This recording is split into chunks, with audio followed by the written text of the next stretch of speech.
কোনো জায়গা থেকে ঘুরে আসার পর সেখান থেকে সংগ্রহ করা ছোটখাটো জিনিসগুলো যখন আমাদের চোখের সামনে থাকে, তখন মনে হয় আমরা সেই জায়গাগুলোতেই আবার ফিরে গিয়েছি। এই যেমন স্পিতি থেকে নিয়ে আসা এই লামাগুলি যখনই দেখছি মনে হচ্ছে আমরা স্পিতি সেই মনাস্ট্রিগুলোতে ঘুরে বেড়াচ্ছি। বা এই উইন্ড চার্মটি, যেটি আমরা কাজা থেকে নিয়ে এসেছিলাম। আর এই উইন্ড চার্মটি যখন দক্ষিণ খোলা জানলার হাওয়ায় দুলছে, মনে হচ্ছে আমরা কাজার সেই মনাস্ট্রির আওয়াজগুলোই কানে শুনতে পাচ্ছি।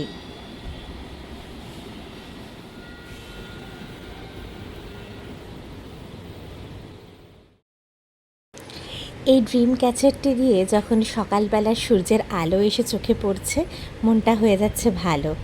আর অবশ্যই আছে এই সুন্দর বাতিদানটি, যে বাতিদানটার ম্যাজিক করে খোলাও যায়, বাতি জ্বালানো যায় এবং আবার ম্যাজিক করে বাতি জ্বলে যাওয়ার পরে বন্ধ করে রাখলে এটা একটি পদ্ম ফুলের মতো দেখতে লাগে। আপাতত পাহাড়ের এই টুকরো টাকরা স্মৃতি মনের মধ্যে নিয়েই থাকা, আবার কবে পাহাড়ে যেতে পারি সেই অপেক্ষায়।